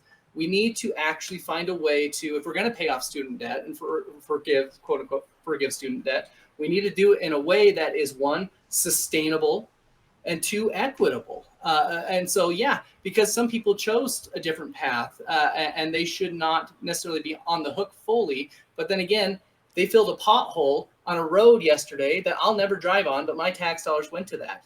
That's as fair as paying back on someone else's student Your debt. local tax dollars went to that. But that's the thing. And so that's what we need to that'd look be at. different if there wasn't. And levels. And so, you know, but you're talking about a direct benefit in the end to an individual, where I would say a road, unless they went to a road that had. Yeah, it's not just a direct benefit. I think there's a huge fallout benefit as well, because if you know, let's say a middle class person makes, you know, 50 grand a year, 60 grand a year, and they have to pay $800 a month in student loans to some, you know, and that money is going to disappear forever. If they all of a sudden in your little town have an extra $800 a month, it's going to get spent in your little town. And right. So it's going to get circulated right back in. So there is going to be collateral from that. I think that's going to be way more effective. Let me build an argument. Would you? Well, let me ask this first. Would you be okay with going after the college's endowments and their yes DEI administrative offices? That, you know, would you be okay with going after that? I wouldn't necessarily single out diversity and equity inclusion offices, because I think from my anecdotal experience is, as I've seen them. Now, I've never participated because I am a 6 foot tall, white, blonde haired, blue eyed man. They're not for me. They shouldn't be for me. I've seen very good things in my experience, both at a state university and at a private university, like where I went to law school at Willamette. So I would, but to go along with kind of your line of thinking, there are areas I would absolutely, and I think we need to perform a pretty comprehensive audit into these to say, listen, we have, you know, we have roles, we have jobs that are increasing the cost of running a university that simply just don't make sense with the cost benefit ratio of going to college right now. So we've got to lower tuition. We've got to lower these costs. We've got to take a hard look at whether having this tennis team is worth it. Let me ask you another hard question on that with the DEI. Yeah. Would you be okay if they had an office of support for everyone that wasn't 6 foot tall white man with blonde hair and blue eyes? Well, so because that's where we're at. Yeah. So, you know, that's a hard philosophical thing. I've kind of had to, not just philosophical, practical. You know, I'm sitting there, you know, reading in the law library, looking at a book, feeling emotions, feeling inadequate, feeling like I needed support. You know, I need help here. And there were times where I'm like, man, I don't have a quote unquote safe place. You know, I don't have a place where I can go just to feel supported, because the general conception is, well, that's the world for you, dude. The world's built for you. It's made for you. Yeah, that's a privilege. You walk in and the world shines. And obstacles aren't in my path. And just because obstacles aren't in my path doesn't mean I'm not out in the storm. It means I can get through the storm quicker, but I'm still out in the storm. And so I would agree that we do need to, if I was to go in and change, you know, DEI offices, I would definitely, you know, equity over equality every time. Because, you know, if we give everyone $10, well, that's not equity at all. That's just everyone got $10 and some people already had $10. We need to make sure we level the playing field for that. And that includes an awful lot of people like me shutting up and listening to people who have gone through those struggles and have perspective, but equally that they need to understand I also have input, because it is affecting me. It is going to affect me. Absolutely. Well, let me tell you who the DEI offices help. They help Will Smith's son. They help Obama's daughters. They don't help the poor black man. Hey, the poor they black help. man They help the rich black man. Didn't have any celebrity, you know, minority children, and so that's where it goes to, because that's who goes. It goes to the upper middle class. The upper middle class minorities. They've tested it. They've studied it. It's shown. There is an actual argument to be made that colleges are saying we have to help you because you're not capable of getting into college on your own. You're not capable of getting these certain advantages, when that is racist to me. Yeah, if I know that's many the narrative, people of I haven't color- heard that narrative, but if that is something being said, I'd come down on that hard. So maybe Right, but that's a what middle it ground is. solution to this, I think, and because I don't know if we're going to really come to a full understanding. No, we're not. This But is. I think there's a middle ground solution here. I'm a big Get the fan. government out of college, Well, or an audit. Like I feel like the Pentagon. They fail every audit we give them. Hold on. The Marine Corps passed the audit this Did year. they? Well, The first one in Good. 13 love the years Marine- to pass an audit. my granddad, I got his rank advancements on the wall, but he was a captain in the Marines. So we've been a big fan of the Marines. And I think the Pacific might be my favorite miniseries. if you're in Congress, would you be willing to audit every department? I think we have to. I think we have to have a hard look and say, okay, we've given you X amount of money, and you're supposed to achieve certain goals. You haven't achieved those, or maybe we need to know what the heck's going on, what's most effective, what's not, because you can get those things, and you can say, okay, why are we not being effective in this area? And then we explore it. We say, okay, do we need to scrap it? Do we need to adjust it? Do we need to blend it with something else? That's where the conversation should take place. But everything needs to be audited, especially the government, because it's liable to us, and they're just not being terribly effective where they should be effective. So like universities, I think we should need to kind of audit if we're going to have. So here's my middle ground with the diversity, equity, inclusion places, or any support service, that it needs to be subject to certain goals, certain objective realities. You have to achieve this, serve this type of these types of individuals at a certain rate compared to other types of income, let's say. And if they do not meet those goals, they are frequently audited. If they do not meet those goals, there has to be real automatic consequences. Not now we're going to take it into a hearing. No, we say, listen, if you do not make this benchmark, here is the consequence. Growing up, if I get home and the lawn is not mowed, Nathaniel, you will not be going to your friend's house to play Halo. Well, guess what happened when Dad got home and the lawn wasn't mowed? I wasn't over at Michael's house playing Halo. That was it. That end of story. The conversation was over. What does that look like? Does that look like government out of student loans? Government we need to doesn't have a back conversation. So I'd have to sit down and say, like, okay, what is a consequence that would spur? Because I'm not recidivist. I don't want a consequence for consequence sake. I want a consequence that's going to teach and help improve. And so it said, hey, we're going to scrap your program. It's if you do not meet this benchmark, here is a consequence that is going to help you along. Like when DCFS, begins the process of taking away a kid from a parent trying to get custody. 9 times out of 10, when I've dealt with those, it's not we're taking the kid and you will never see them again because you're awful. It's we're going to talk about reunification. Here are the steps, and each one of those steps I've seen at least is individual therapy, family therapy. They're all steps that help improve the individual and the family as a unit. They're not you're doing this because I'm mad at you. It's listen, there's a shortcoming here in your life. Here's how we think you can improve it. You need to show us that you can. So, and there's lots of arguments in between all that, but still, that's how I would do it. We'd have to find a way. So what, we talk about, equity and inclusion. Let's make it a little less controversial. The football program, coach, if you don't have a winning season next year, you are fired, or we're going to dock your pay. We're going to redo your contract at half the rate. That's happening now. So that's and they're giving athletes money now, and letting athletes get money. I get, because it's such big money. In my perfect world, I think every single penny that goes into an athletic program, from these big bajillion-dollar contracts, goes back. That's how we should just fund our education. You want free education? Football should pay for it. But then again, I'm a big I'm a big union guy. I got UMWA stuff, IBEW stuff all over my office. So I get why the people who are doing the work should make the money. But I think college sports is a little bit different of a conversation. Well, yeah, because college sports brings money to the college. And they're getting, well, and then athletes are getting the benefits. Way. They're getting an education. They're getting, and I think there's a big misstep in our view of college. Because people, we say, go to college to get a job. I say that's wrong. We should go to college to expand our minds. Businesses shouldn't be requiring, degrees. We should be going to college to take women's literature, and history of yoga. not just those courses, but all of them. And so in You my should perfect pay world, it. If that's what you want, you should pay for it. and that's I shouldn't pay for it. you know, in my utopia vision, of course, you know, we would make our universities have trade programs. They'd have to have them, and our general education requirements would cut both ways.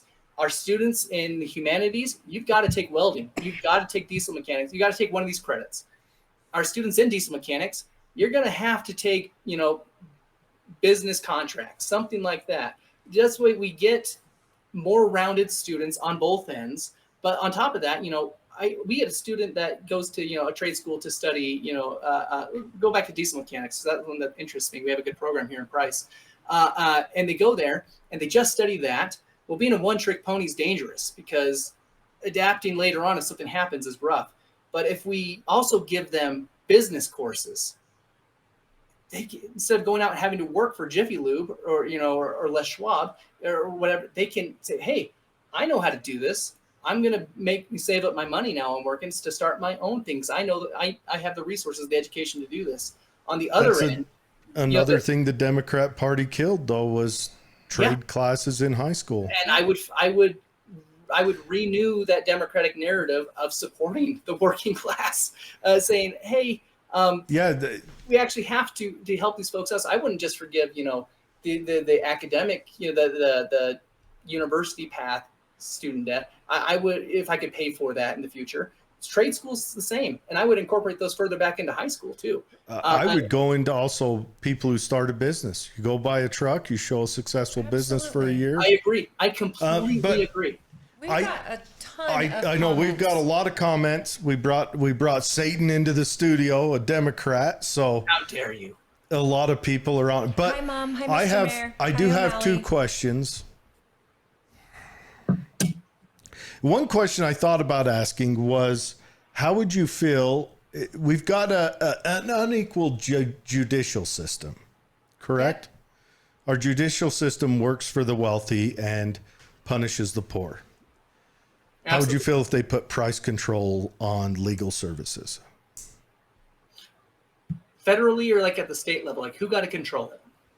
It doesn't matter. Price controls on legal services that you had On lawyers. 1941 era levels of price controls. Yeah, I would tend to think I'm intrigued by the idea because, you know, I charge a very, you know, for legal services, a very reasonable rate compared to what I used to be charged for when I was working for a big firm. Actually, I charge less than half what I used to, you know, bill out for at the big firm. And I do see that as being a big problem when things like attorney's fees are on the table in litigation. Because believe it or not, courts and juries don't always make the right choice. What? And so, but we see things like slap suits, which is the big issue. A lot of people, you know, so I teach healthcare law and ethics at a small medical college in Portland. And a lot of times my students, and I have to, before they ask the question, I stop and say, the question is never, can I get sued? Because the answer is always yes. You can always file a lawsuit. Now, whether you can prevail or lose is the actual question. Are you actually liable here?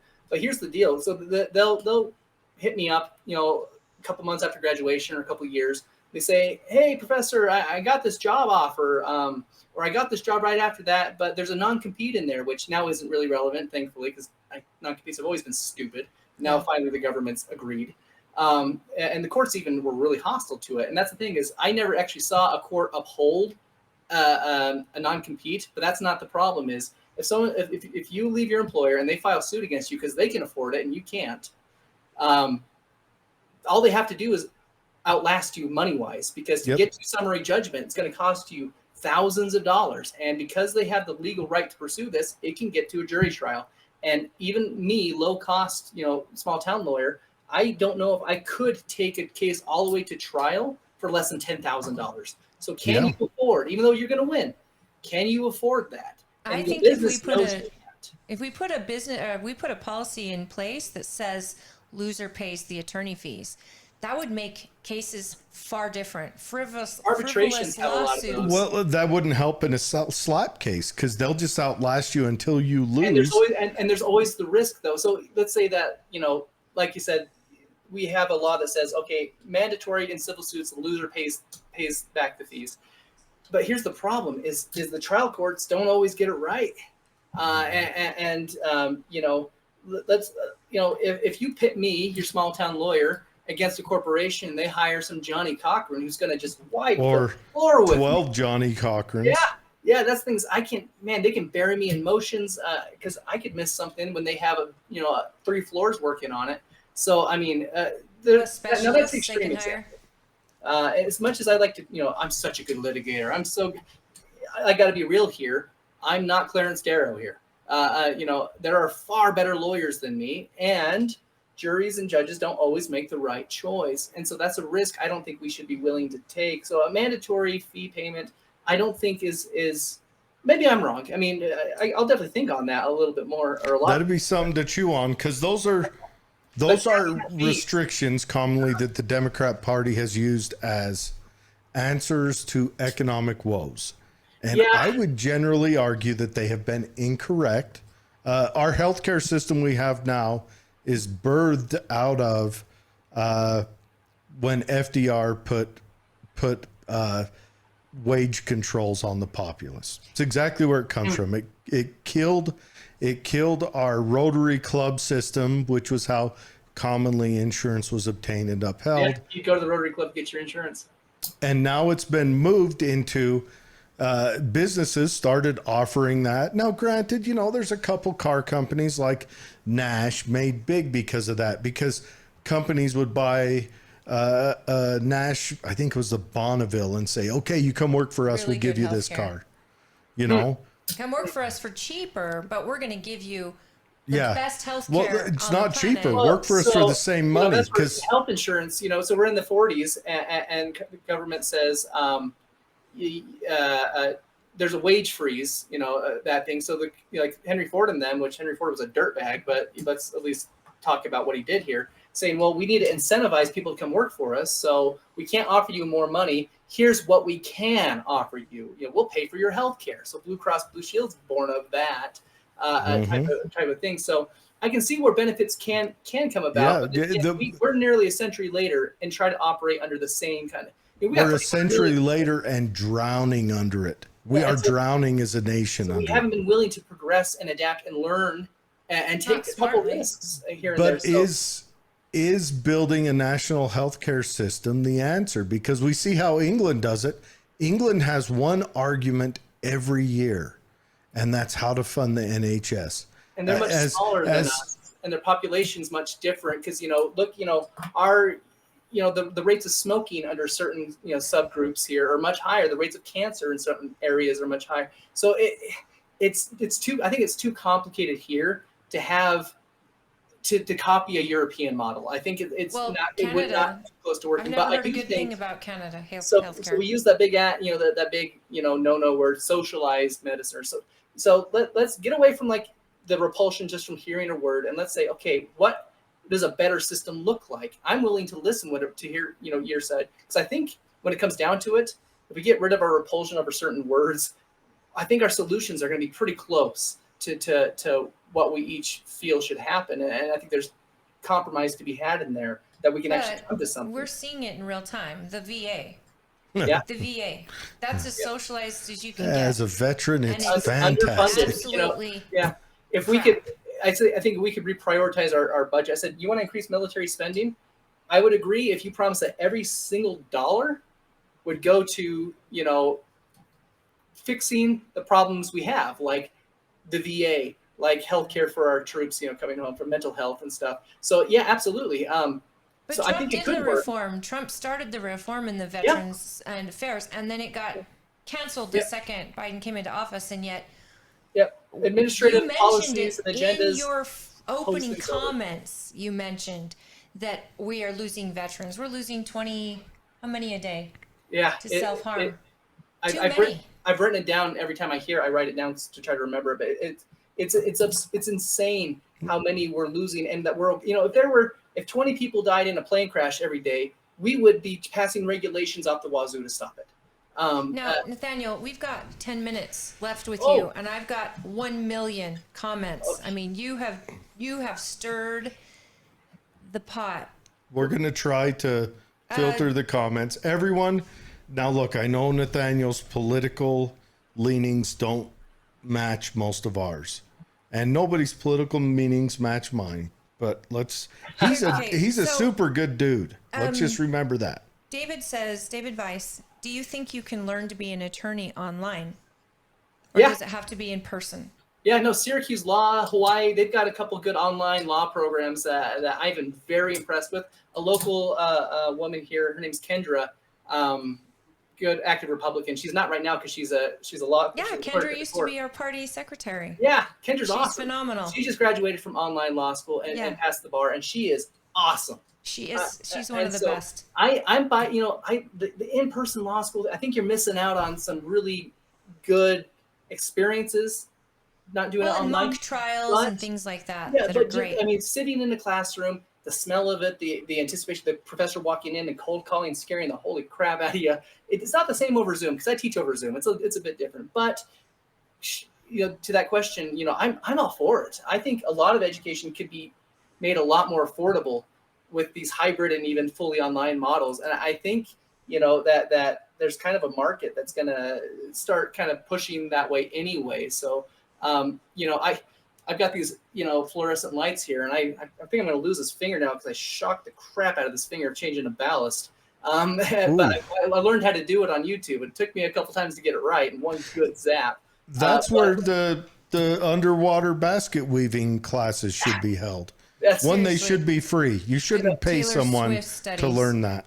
Now, with that idea in mind, I know there's a whole conversation about whether you could get most degrees online, and I love that. But I think the focus of education should be education, and what he's saying, these electives they're taking, or they're majoring in women's studies, those type of classes could be done online. As far as if I'm a taxpayer and I'm going to pay your debt, I should have the right to tell you, do it from home and do it at the cheapest college in the country. I think even though I may disagree, I think all of us should value, as a taxpayer, we should value how you feel because you are paying into this. You are an investor. You should have a voice, and we should take that serious and not just say, no, you don't know what you're doing. No. I think that's where a big disconnect is happening on my side is they're telling you, no, stop, you don't know. But I think that we need to value that you have those feelings because you are literally part of the reason why we can have these programs because you're paying for it as much as anyone else is. And so I think we should value that and come to a solution. There has to be a middle ground. What if we did away with government-backed student loans? The student loan process went back to what it was prior to that. Where you're dealing with a bank. Cold turkey today, I don't think it could work because of how we have it set up right now. But then again, to play a little devil's advocate to myself, if we just pulled that cord right now, the colleges would have to adapt. If they wanted to remain open, they would have to adapt. And so their prices would reflect that. So I think that might be an extreme way to go about it. And maybe on my grumpier days, I'd be like, yeah, let's do it. But I think there would be too much collateral damage to the students who need it most.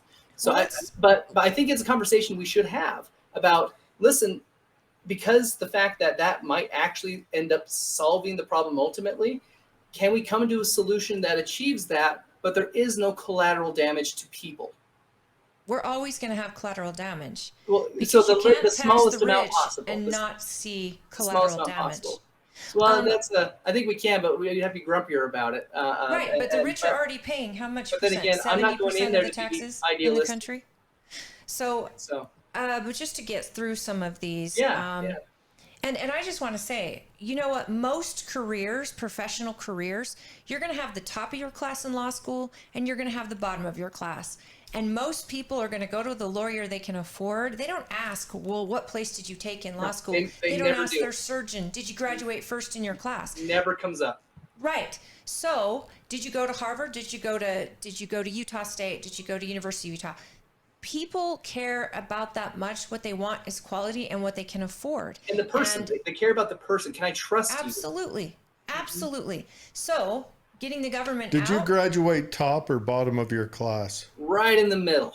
Right. Okay, right so you're right in the middle of being able to be a politician. But I won all the awards.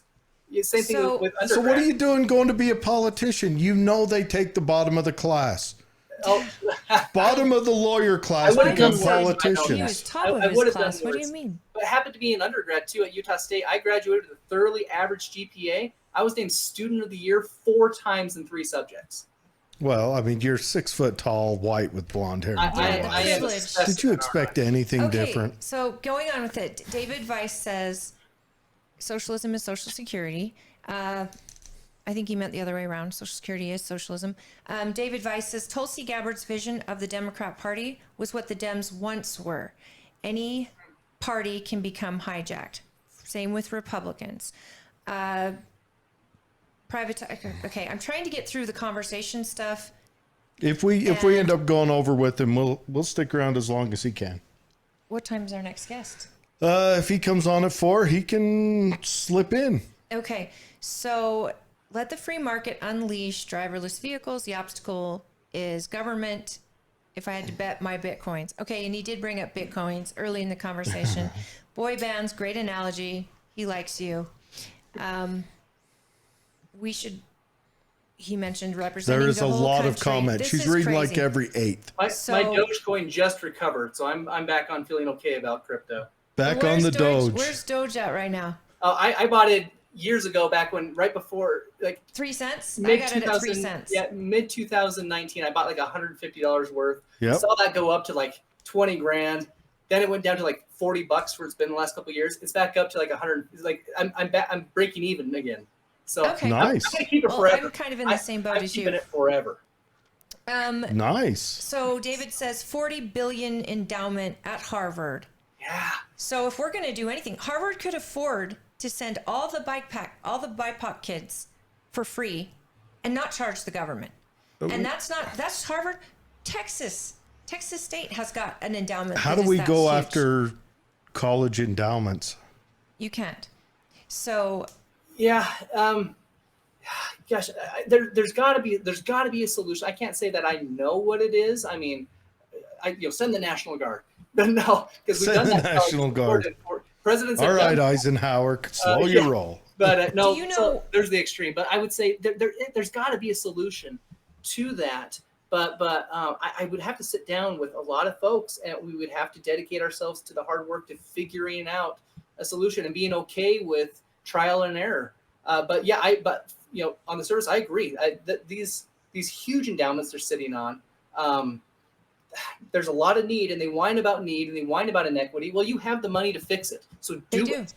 And so maybe just as a culture, we do have to unite and just get in their face saying, we will never hire another Harvard person intentionally. If you went to Harvard, none of this will work. We'll boycott Harvard until Harvard actually puts their money where their mouth is. And that's just one again, difference. it's a Band-Aid. We've got to go to the root and how people are affording it. Yeah. And Harvard is only letting it be affordable because they're doing government-backed student loans. So they're guaranteed that money unless you die. That's it. You can't file bankruptcy Let's on not it, forget Harvard anything. was where MK Ultra was. Okay. Oh, is that where that was? O'Malley May asks, do you know what the annual household income is to qualify to be considered middle class? Do you know what that is? Middle class. Well, I know what the average. It depends. It's between $55,000 and $65,000 in general. But that's different. Like if you live in New York City. Yeah, last I saw it was like 45. But yeah, it probably depends on where you live. So what the actual statistical parameters are, I guess. I mean, if we want to generalize for the whole nation, I'm sure there's a number. But once again, that number doesn't really reflect, because I know people who make $100,000 a year who are struggling day to day, sometimes for bad decisions they've made, sometimes healthcare debt. So I wouldn't say someone, if you're making $100,000 a year, but you're paying off a kidney, well, I wouldn't say you're middle class. I'd say you're lower class. You're in poverty. A household income right now at $75,000 a year, you'll probably have to get a cosigner to buy a $300,000 house. if you could even find a $300,000 house. Can we ban My son found developers one. from running for office for a while? What's that? Can we ban developers for a while from running for office in Utah? Utah, They say that about lawyers too. Yeah. friend. Utah has I kind of agree sometimes. a big developer representation. Hey, we got Matt Hymas on. I just want to finish. We're going to bring him in with us just to finish this out. David says the court system should be AI. Hi, Matt. That's an interesting Hi, concept. guys. Matt is running for school board, and Well, he's presently he's school board, currently on the school board, so he's The our hero incumbent. in his own right. and My we're dad's going to on the school grill board him here in on North how Carolina. this new Title IX rollout is working tonight. Right. But we'll do that in a separate. Yeah. But, Unless you want to stick around to Okay. hear the about. issues, though. uh-huh. Where do we go to your website for people who want to know more about Yeah, I you? looked all over. I could not find your website. Because I don't exist yet, because I have refused to take the major PAC money. So mine's been slower to run to rule out, and I'm still struggling with the idea of hiring actual staff with my campaign. I want it to be volunteer based, so I don't have to sit there and actually fundraising is so stupid for politics. And It's so an evil necessity, friend. And so as these things roll out, as you know, because I am taking money from like unions and stuff, but I'm not going to just say, hey, give me money. I'm actually writing individual letters with stuff. So it's taking time. So I have a Facebook account because I can just do that. It's Okay. Nethaniel Woodward for Congress on Facebook. Huge following, like 200 people. I'm huge. I'm basically. But that's the thing is I intend to, I'll get this online presence and get a website here pretty shortly. But I really hope to be able to meet. I'm going to get to every single town in these 13 counties that's covered. I'm going to visit. Salt Lake Tribune really focused on the thing when I said, if I've got to bring my lawnmower and mow some lawns, that's what I'm going to do if that's going to connect with people. Because I'm not just going to knock on your door and talk to you. When I was a missionary, it did not work. The only thing that worked is when I got to a new town, I bought a rake at the Goodwill, and I started raking lawns and saying, there's no string attached. If you want to talk to me, I've got a message.